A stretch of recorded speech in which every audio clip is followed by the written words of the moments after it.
Hey everyone, thanks for joining us. I'm Cary Smith. I'm sitting here with Cheri Turner, Mhm. and Cheri and I are both with Client First Capital. And we have really what I think is an intriguing topic for today. And so Cheri, what we're talking about today is, I'm going to say it's your topic, but it's the rise in the solo economy. And I'll be honest with you, when you first threw this out, I wasn't exactly sure what that meant. But I know that the clients that you serve, um, typically a lot of them are what I'm going to say participating in the solo economy, Mhm. and this is an area that I think you have some expertise and have spent some time researching. And so for today's presentation, I'm going to let you do most of the talking. I might ask some questions along the way, or make some comments. I'm pretty sure I'm going to learn something as we go through this topic today. But I'm going to let you just take it away with talking to us about the Okay. solo economy, how it's increasing, and why it's so important. Sounds good. Sounds great. So let's talk first about the certain forces that are kind of driving this, the growth of the solo economy. So the growth of the solo economy has been being driven by a few powerful but intersecting trends. For one, we have a combination of many people delaying marriage until a later age, combined with higher divorce rates, especially among the baby boomers and the Gen Xers. Many are either never marrying or divorcing later in life, which is now, something that's become known as gray divorce. This group, especially women, often find themselves suddenly managing money solo for the first time in sometimes decades. Increased longevity obviously plays a big part of this as well. People are living longer, and women are usually outliving their spouses. So women in particular tend to be living longer and spend that last chapter of their life sometimes often on their own. There's also a clear cultural shift, especially in urban centers, towards independence and self-reliance. In South Korea, there's actually a term called, hopefully I'm saying this correctly, Hanjak, which is a lifestyle that's centered on doing things alone, from dining to traveling to managing your finances. More terminology is coming up, such as aloneism, intentional solitude, or self-partnered, which all communicate the idea of solitude, but without loneliness, more of an intentional solitude. Yeah. So, Um, Sheree, I'm going to jump in here real quick. yeah. So, I think this is good. I like where you're going. So, I hope this is a good analogy. I'm left-handed, and as a left-handed person, you kind of live in a right-handed world, and you just Mhm. have to adjust, right? Yes. But it also seems to me like the world we live in is made for couples and families, and it's not necessarily built, especially for earlier ages, well into our careers, for single people, Right. right? Right. And so I think this topic's good because what it tells me is there's starting to be they're starting to have growing awareness of there's a large population who are single, and they need accommodations, Exactly. right, so that they can enjoy life the same way everyone else does. And so Yes. hopefully that's a good analogy. Yes, no, but, very true. but Yeah. I'm starting to learn a little bit already as we go through this topic. Yes, I think that's a very good point. Another contributing factor is women's financial independence versus previous times.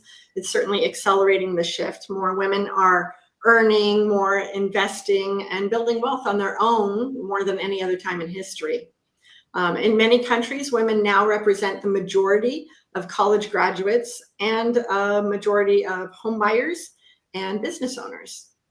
And finally, digital technology is really enabling some of this change. A lot of the digital tools, from food delivery to online banking to remote work, have really made it easier than ever to be able to live, work, and manage life solo more effectively. So when you put all this together, it's become clear that solo living isn't just a fringe trend. Fringe trend.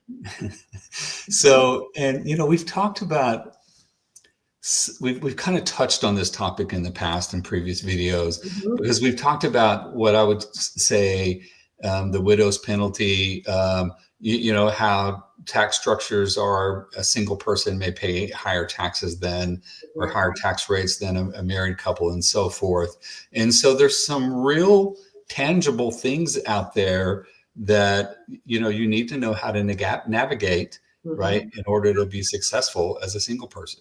Right. Absolutely. So when we look at kind of what do solo households spend on, and to your point, yes, taxes tend to be one of those things. Single households tend to spend more in taxes. Your brackets are lower and your rates are higher. So that's definitely one of those things. Right. Solo households also spend more per person on housing because you don't have anyone to split the rent or the mortgage with. So, you know, pretty much all of that responsibility is on you. Things like utilities and the internet, again, you know, same bills, but one income. Travel and experiences as well. Solo travel has become one area of focus in tourism, but it does still tend to be more expensive per person to travel when you're going alone versus, you know, with a partner. So on the flip side, solo dwellers often spend more freely in certain areas. Areas tied to self-care and lifestyle, things like food delivery, pet care, and fitness and technology. And not that these things are necessarily good or bad, they're just different, but they do require a more intentional financial approach to make sure that your income and your spending really aligns with your long-term goals.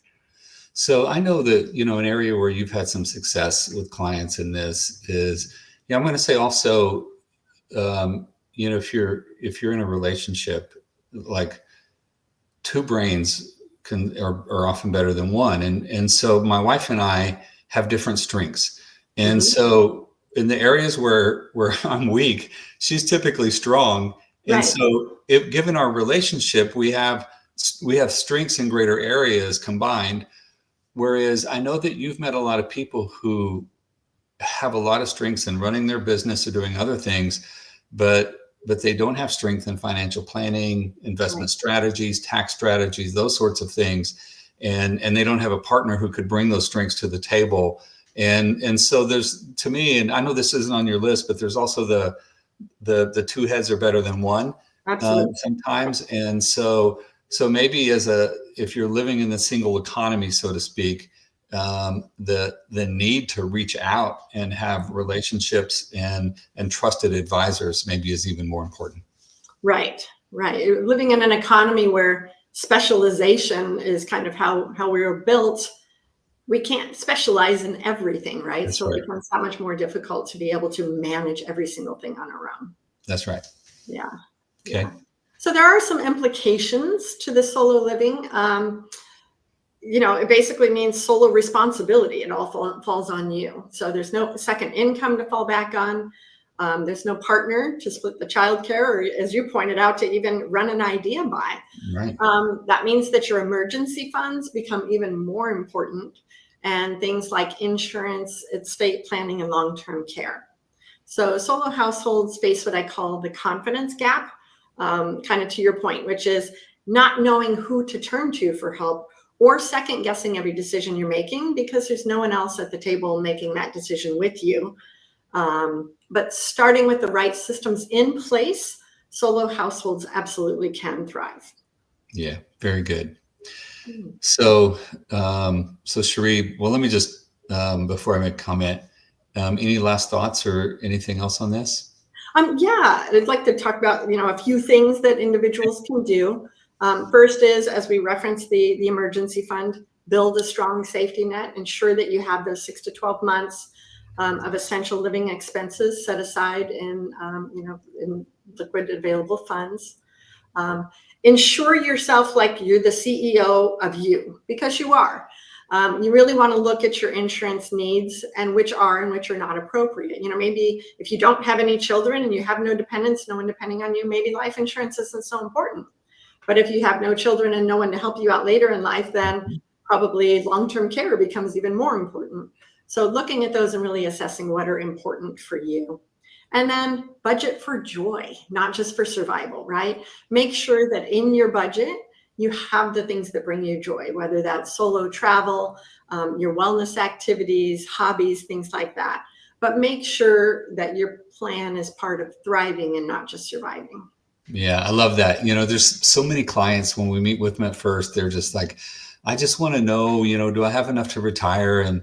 Mhm. Our focus is not, well, it's not, do you have enough to retire, but what's the life that you want to live moving forward? And how can we make sure that that happens? Right.